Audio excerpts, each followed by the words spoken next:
اب آپ ڈر کیوں رہے ہیں؟ جب آپ نے بیان دیے ہیں تو اب اس پہ قائم رہیں کر دے گی اور پھر وہ اکیلے گلیاں اوجن سنیاں وچ مرزا یار پھرے کی طرح حکومت کرتے ہیں، وہ حتمی ہے بینچ کا۔ تو آپ خود ہی کہہ رہے ہیں کہ اب فل کوڈ بنائی جائے، تو آپ بتائیے کہ اب کیسے اس کو جو ہے وہ آپ اپنے قانون کے ساتھ کھڑے ہیں یا نہیں کھڑے؟ اٹارنی جنرل کے پاس بھی اور نون لیگ کا جو وکیل ہے اس کے پاس کوئی جواب نہیں تھے آج، جس طرح سے جج صاحبان نے انہیں سوال کیا، اور جو اس کے اوپر جس طرح سے ہم دیکھتے ہیں کہ وہ بالکل اس خرگوش کی مانند تھے جو کہ فلڈ لائٹ میں آ جاتا ہے۔ جب شکاری جاتا ہے نا شکار کرنے، تو وہ فلڈ لائٹ ڈالتے ہیں تو وہ خرگوش وہیں آنکھیں بند کر کے بیٹھ جاتا ہے۔ تو آج یہ جو حکومتی وکلا ہیں ان کا یہی حال تھا۔ ہم یہ دیکھ رہے ہیں کہ پارلیمنٹ کے باہر، سپریم کورٹ کے باہر، پارلیمنٹ میں اور میڈیا میں حکومت کی لائن بڑی مختلف ہے اس سے جو کہ وہ یہاں پہ لیتے ہیں۔ یہاں پہ آ کے وہ بڑی اچھی اچھی باتیں کرتے ہیں، یہاں پہ ججوں کو احکامات کی تعمیل کی بات بھی کی جاتی ہے۔ آج صبح میں دیکھ رہا تھا میڈیا پہ کہ جی حکومت نے فیصلہ کر لیا ہے کہ پارلیمنٹ کا ریکارڈ نہیں دیا جائے گا۔ یہاں پہ اٹارنی جنرل کہہ رہے ہیں کہ جی آپ کو وہ سارا ریکارڈ کل صبح مل جائے گا۔ اب جن لوگوں نے آرٹیکل 68 کی خلاف ورزی کرتے ہوئے وہاں پہ سپریم کورٹ کے ججز کی توہین کی ہے، انہیں نتائج کے لیے تیار رہنا چاہیے۔ اب آپ ڈر کیوں رہے ہیں؟ جب آپ نے بیان دیے ہیں تو اب اس پہ قائم رہیں۔ آپ سپریم کورٹ میں آ کے بھیگی بلی بن جاتے ہیں، پارلیمنٹ کے اندر آپ کی اور جو ہے وہ پوزیشن ہے، میڈیا کے اوپر آپ کی اور پوزیشن ہے۔ تو آپ ایک پوزیشن لے لیں جو بھی آپ نے پوزیشن لینی ہے، اور ہم تو ظاہر ہے چاہیں گے کہ آپ آئین اور قانون کے مطابق پوزیشن لیں۔ سپریم کورٹ کو بند کر دینے سے حکومت نہیں چل سکتی۔ یہ جو حکومت کا خیال ہے نا کہ وہ چیف جسٹس کو اور ججز کو ان کو بند کر دے گی اور سپریم کورٹ کے ادارے کو بند کر دے گی اور پھر وہ اکیلے گلیاں اوجن سنیاں وچ مرزا یار پھرے کی طرح حکومت کرے گی، یہ ملک اس طرح سے نہیں چل سکتا، یہ نظام اس طرح سے نہیں چل سکتا۔ اور اس وقت جو ایک آرائی بنائی ہے حکومت نے سپریم کورٹ کے خلاف، وہ پاکستان کے لیے خطرناک ہے۔ پاکستان کی معیشت تو پہلے ہی تباہ و برباد ہو گئی ہے۔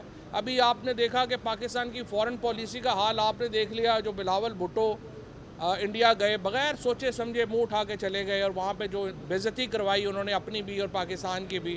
آج جو دوسرا ایونٹ ہے جہاں سعودی عربیہ ہوسٹ کر رہا ہے دنیا کے امپورٹنٹ نیشنل سیکورٹی ایڈوائزرز کو، وہاں پہ ہندوستان کے نیشنل سیکورٹی ایڈوائزر موجود ہے، پاکستان وہاں پہ ریپرزینٹڈ نہیں ہے۔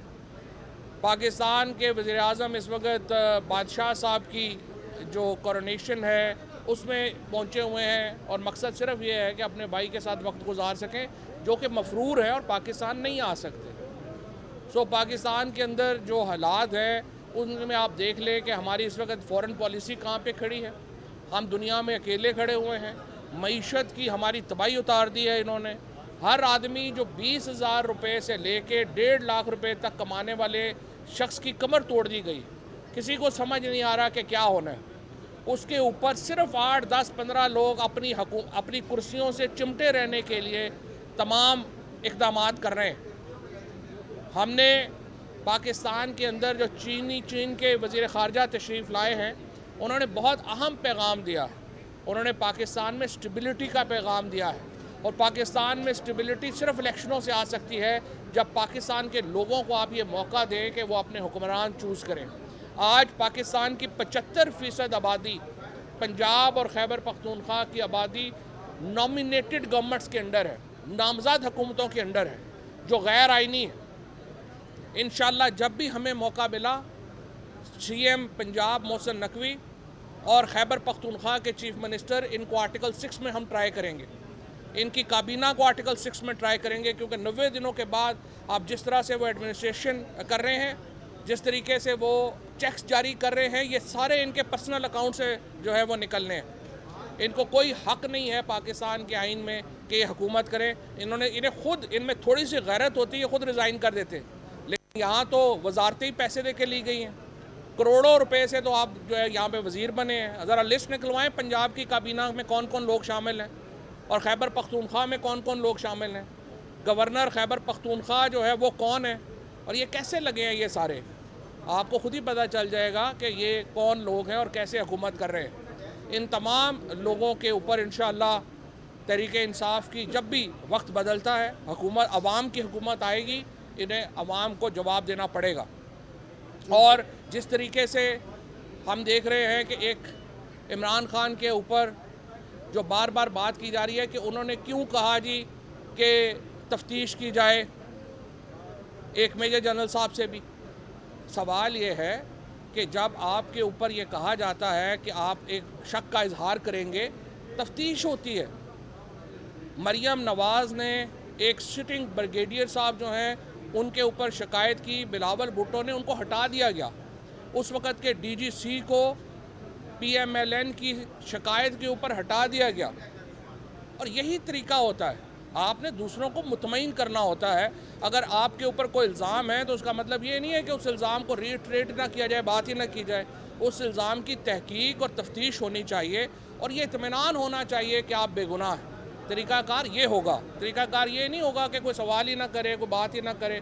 میں یہ سمجھتا ہوں کہ جس طریقے سے یہ معاملات کو الجھایا جا رہا ہے, پاکستان اس میں مکمل طور کے اوپر بحیثیت ریاست سفر کر رہا ہے. چند لوگوں کی جو خواہشیں ہیں ان کے اوپر پاکستان کو چھوڑ دیا گیا ہے اور یہ معاملہ پاکستان کی بدترین معاشی اور سیاسی اور سماجی اور خارجی پالیسی کی صورت میں نکل رہا ہے. شکریہ صاحب. یہ بتائیے گا کہ آپ نے محسن نقوی کے حوالے سے کہا کہ 90 دن سے آگے حکومت گئی ہے, وہ غیر آئینی ہے, اور اگر آپ حکومت میں آئے تو ان کے خلاف آرٹیکل 6 کا مقدمہ قائم کریں گے. عمران خان صاحب نے کہا کہ انہوں نے جنرل باجوہ کی ایڈوائس کے اوپر اسمبلی توڑوائی. تو کیا ایک عسکری ادارے کے سربراہ کی ایڈوائس کے اوپر آپ سمجھتے ہیں کہ وہ سیاست میں ملوث ہے, ان کے خلاف بھی آرٹیکل 6 قائم کریں؟ صحیح بات ہے. دیکھیں, آپ نے کلاسک سوال کیا ہے بغیر سنے عمران خان کا انٹرویو, اور پرابلم یہی ہو جاتی ہے کہ جب آپ اپنی صحافت سنی سنائی باتوں کے اوپر بناتے ہیں. مسئلہ یہ ہے, عمران خان نے کیا کہا تھا؟ عمران خان نے یہ کہا تھا کہ جو پی ایم ایل این کی لیڈرشپ ہے وہ ساری کہہ رہی تھی کہ آپ اسمبلیاں توڑ دیں, نئے الیکشن ہو جائیں گے. ایون جنرل باجوہ صاحب جو ہیں جب انہیں ملے انہوں نے بھی یہ کہا کہ اگر آپ اسمبلیاں توڑ دیں تو نئے الیکشن کی طرف جانا آسان ہو جائے گا. اور یہ کنسنسس, کیوں یہ کنسنسس تھا ملک میں؟ آئین کا آرٹیکل 224 واضح ہے. آئین کا آرٹیکل 224 کہتا ہے اسمبلیاں ٹوٹیں گی, 90 دنوں میں الیکشن ہوں گے. لہٰذا آئین اس جو آئینی ماہرین ہیں ان سے مشورے سے تمام ملک کی صورتحال کو دیکھتے ہوئے ہم نے اسمبلیاں توڑی اور ہم نے نئے الیکشن کی طرف جانا تھا, جو ہم نہیں گئے اور اس لیے آئین کی خلاف ورزی.